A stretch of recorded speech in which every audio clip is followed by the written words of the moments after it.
আমার একটা লাস্ট প্রশ্ন, তুমি এত রিসার্চ করেছো, তোমার কি মনে হয় যে সুভাষচন্দ্র বসু যদি থাকতো, বেঁচে থাকতো, আর যদি দেশটার নেতৃত্ব সুভাষচন্দ্র বসুই করতো, তাহলে কি চেঞ্জ হতে পারতো? মানে ভারতের ইতিহাসটা কিরকম ভাবে চেঞ্জ হতে পারতো? তোমার মতে কি বলে? আমার ধারণা যে অন্তত একটা খুব মানে মরাল গভর্নমেন্ট বলতে যা বোঝায় সেটা তৈরি হতে পারত। দ্বিতীয়ত হচ্ছে একটা ইন্টেলিজেন্ট গভর্নমেন্ট হতে পারত। আমি বলছি না যে জওহরলাল ইন্টেলিজেন্ট ছিলেন না, যথেষ্ট ইন্টেলিজেন্ট ছিলেন, কিন্তু জওহরলালের মধ্যে অনেক কন্ট্রাডিকশন ছিল। সেই কন্ট্রাডিকশনস গুলোর জন্য অনেক ক্ষেত্রে উনি ফেলিওর হয়েছেন। যেমন ধরো, আমার যেটা মনে হয় বা বহু ইকোনমিস্ট এটা বলেন যে প্রথম পঞ্চবার্ষিকী পরিকল্পনাতেই উনি আমাদের ভারতবর্ষের মতো দেশে, যেখানে এগ্রিকালচারাল ডেভেলপমেন্টটাকে মানে পাখির চোখ করা উচিত ছিল, উনি সেখানে হেভি ইন্ডাস্ট্রি নিয়ে পড়েছিলেন। প্রথমেই হেভি ইন্ডাস্ট্রিটা করেছিলেন, প্রচুর ইন্ডাস্ট্রি করেছেন। এইটাতে কিন্তু আলটিমেটলি একটা হেভি ইন্ডাস্ট্রি করে রাতারাতি আমাদের মতো দেশে, যেখানে আমার কাছে এক্সপার্টাইজেশন নেই, যেখানে আমার কাছে মেশিন নেই, সবটুকুই বিদেশ থেকে নির্ধার করে আনতে হচ্ছে, সেই জায়গায় দাঁড়িয়ে ভারতবর্ষের আমাদের এগ্রিকালচারটাকে ইগনোর করে ওই জিনিসটা করাটা ওনার একটা বড় ব্লান্ডার ছিল, যার ফলে পঞ্চবার্ষিকী পরিকল্পনাগুলো দফায় দফায় দফায় দফায় ফেল করেছে। এবং এক একটা পঞ্চবার্ষিকী পরিকল্পনা 7 বছর 8 বছরও পর্যন্ত, 5 বছরের শেষ হওয়ার কথা 7-8 বছর 10 বছরও রয়ে গেছে। এইসব জায়গাগুলোতে আমার ধারণা যে Subhash Chandra was more intelligent in that case. আর দ্বিতীয়ত হচ্ছে সুভাষচন্দ্রের প্রতি যে মানুষের, যে বাঙালির বিশেষ করে ভারতবর্ষের অনেক রাজ্যের যে ভালোবাসা, যে মানে শ্রদ্ধা ওনার প্রতি ছিল, সেইটা বা গান্ধীজির প্রতিও ছিল, নিঃসন্দেহে ছিল, সেই ভালোবাসাটা অনেক নেতার প্রতি ছিল না। সুতরাং সেইটাকে যদি উনি এনকাশ করতে পারতেন, হয়তো অন্যরকম হতে পারত, হয়তো অন্যরকম হতে পারত। তবে এই সম্ভাবনাও ছিল, সেটা উনি নিজেও বলেছিলেন একবার, যে ভারতবর্ষ স্বাধীন হবার পরে অন্তত 5 বছর ডিক্টেটোরিয়াল গভর্নমেন্ট থাকা দরকার, একনায়ক সরকার হওয়া দরকার। কারণ আমার দেশের গোটা ব্যাকবোনটাকে ব্রিটিশ সরকার ভেঙে দিয়ে যাবে। এই যে সাম্প্রদায়িকতা, এই যে অর্থনৈতিক দুর্বলতা, এই যে শিক্ষার অভাব, এই যে আমরা সবাই ঘুষখোর হয়ে গেলাম, আমরা সবাই মিথ্যে কথা বলতে শিখলাম, এই সব কিছু তো ব্রিটিশের অবদান। মোগলরাও এত বড় সর্বনাশ করেনি আমাদের, এটা তো ব্রিটিশরা করেছে।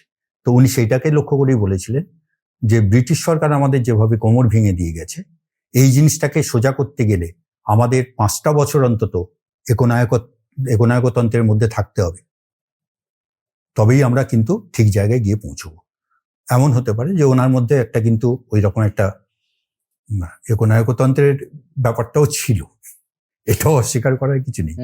মানে উনি কংগ্রেসের মধ্যে গন্ডগোল হওয়ার এটাও একটা কারণ, উনি নিজেকে খুব প্রজেক্ট করতে চাইতেন, মানে অনেককে দূরে ঠেলে রেখে নিজেকে প্রজেক্ট করার একটা অ্যাটিটিউড ওনার মধ্যে ছিল, পার্সোনালিটিটাই এরকম। হ্যাঁ, যার ফলে উনি আজাদিন ফৌজের তো ওই সামরিক পোশাকটা গ্রহণ করলেন, ওই সামরিক পোশাকটা গ্রহণ করে উনি কিন্তু যুদ্ধে শুরু করলেন, মানে অ্যাটিটিউডটাই ছিল ওই রকম আর কি। সুতরাং সেটাও হয়তো জানি না উনি 5 বছর বলেছিলেন, সেটা 5 বছর হতো না 50 বছর হতো, সেটা আলাদা প্রশ্ন, কিন্তু কম্পারেটিভলি খারাপ কিছু হতো বলে মনে হয় না। তবে উনি যেসব ব্লান্ডার করে গেছেন, সে অনেক কথাও এত এখন আর বলা যাবে না। এই যে জিনিসটা, এই পুরো ব্যাপারটা, তো আমার মাথাতেও সবসময় একটা জিনিসই চলে, যেটা এই নিয়ে অনেক কথাবার্তা উঠেছিল, যে নেতাজি এখনো বেঁচে আছেন। তো নেতাজি কি সত্যিই বেঁচে আছেন? তোমার কি মনে হয়? তুমি রিসার্চ করছো এত, তোমার কি মনে হয় এই প্রেক্ষাপটে যে নেতাজি কি সত্যিই বেঁচে আছেন এখনো? দেখো, নেতাজি শুধু বাঙালির কাছে কেন, গোটা ভারতবর্ষের কাছেই একটা আবেগ বলা যেতে পারে, ইমোশন, একেবারে ইমোশন। এবং নেতাজির প্রতি ভালোবাসা, নেতাজির প্রতি শ্রদ্ধা, নেতাজির প্রতি কৃতজ্ঞতা মানুষের, সেই জায়গা থেকে কিন্তু এটা খুব স্বাভাবিক যে মানুষটার বয়স 127 বছর হতো যদি উনি বেঁচে থাকতেন আজকে, সেটা স্বাভাবিক প্রকৃতির নিয়মেই কিন্তু বেঁচে থাকার কথা নয়, খুব এক্সেপশনাল কিছু না হলে। ঠিক, এটা একটা প্রশ্ন। দ্বিতীয় প্রশ্ন হচ্ছে যে যদি বেঁচে থাকতেন, তিনি কি অবস্থায় থাকতে পারতেন এবং কোথায় থাকতেন? কোথায়টা তো অবশ্যই সেটাই বলবো, যে কি অবস্থায় থাকতেন। হয় চরম অসুস্থ, বয়সের ভারে ক্লান্ত, বৃদ্ধ, হ্যাঁ, হয়তো শয্যাশায়ী। তা এইরকম কোনো চরিত্র তো আমরা খুঁজে পাইনি। আর সবচেয়ে বড় কথা হচ্ছে, থাকলে কোথায় আছেন উনি? ঠিক। যেদিন থেকে 1945-এর 18ই আগস্ট উনি ফরমোজা দ্বীপে তাইপেই বিমানবন্দরে, যেটাকে মাতসুয়ানা বিমানবন্দর বলা হয়, সেখানে একটা বোমারু বিমান অ্যাক্সিডেন্ট হলো জাপানের। সেই অ্যাক্সিডেন্টের পরে উনি ভীষণভাবে পুড়ে গেলেন এবং সেই পোড়াতেই ওনার ওই দিন রাত্রে ওনার মৃত্যু হলো স্থানীয় একটা হাসপাতালে। এটা সরকারিভাবে, শুধু ভারত সরকার না, বিভিন্ন আন্তর্জাতিক সরকারও, তারা, ইভেন জাপান, তারাও স্বীকার করে নিয়েছে।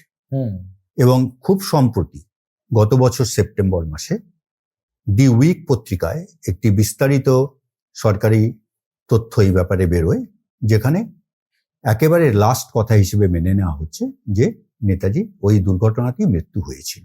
ঠিক। এবং এখন ওনার যে family, Bose family, entire family, তারা কিন্তু মেনে নিয়েছে যে নেতাজি মারা গেছেন।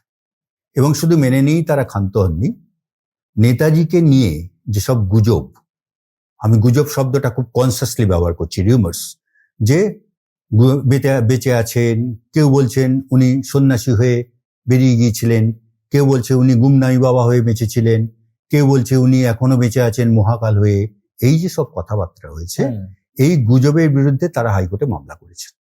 সেই মামলা নেতাজি ফ্যামিলি, সেই মামলা এখন চলছে তাদের বিরুদ্ধে।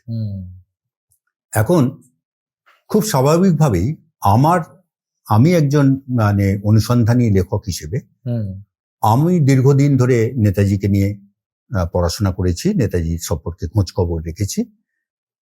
আমার তত্ত্বে কিন্তু ধরা পড়েছে যে নেতাজি বেঁচে নেই, বেঁচে থাকার কোনো সম্ভাবনাও নেই। কারণ উনি কিন্তু ওই দুর্ঘটনাতেই যে মারা গেছেন তার জন্য অজস্র প্রমাণ আমাদের হাতের সামনেই আছে। যারা বলছেন যে নেতাজি এখনো বেঁচে আছেন বা 1985 সাল পর্যন্ত উনি বেঁচে ছিলেন, তারা কিন্তু অনেকগুলো তথ্য বলছি না, তথ্য, ইনফরমেশন, সেই ইনফরমেশনগুলোকে তারা বাইপাস করেছেন বলতে মানে লুকিয়ে রেখেছিলেন, সেগুলোকে এড়িয়ে যাচ্ছেন, তারা সেগুলোকে সামনে আনছেন না।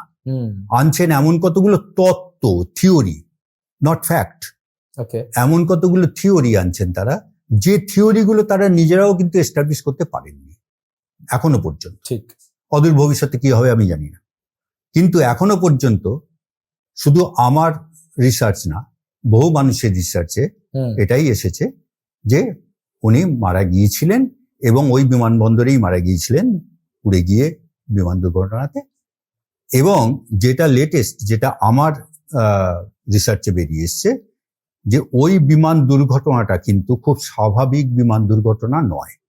এই বিমান দুর্ঘটনার পিছনে একটা চক্রান্ত ছিল, একটা ষড়যন্ত্র ছিল, এবং সেই ষড়যন্ত্রের সঙ্গে জড়িয়ে ছিল একটি দেশ, সে দেশটির নাম জাপান।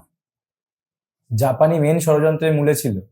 এটা খুব অস্বাভাবিক লাগবে তোমার কাছেও, কারণ শেষ পর্যন্ত জাপানি কিন্তু ওকে আশ্রয় দিয়েছিল। ঠিক। জাপানি ওকে সাহায্য করেছে। সেই জাপান কেন ওকে মারবে, চক্রান্ত কেন করবে, এটা নিয়ে অনেক কিছু বলার আছে, অনেক তথ্য আমার কাছে আছে যেগুলো আমি এখানে দিতে পারি। ঠিক। কিন্তু ঘটনা এটা যে ইট ওয়াজ এ প্লয়, ইট ওয়াজ এ কনস্পিরেসি বিহাইন্ড, এবং সেই কনস্পিরেসিতেই কিন্তু এই বিমান দুর্ঘটনাটা হয়েছিল। শুধুমাত্র it was not merely a simple accident.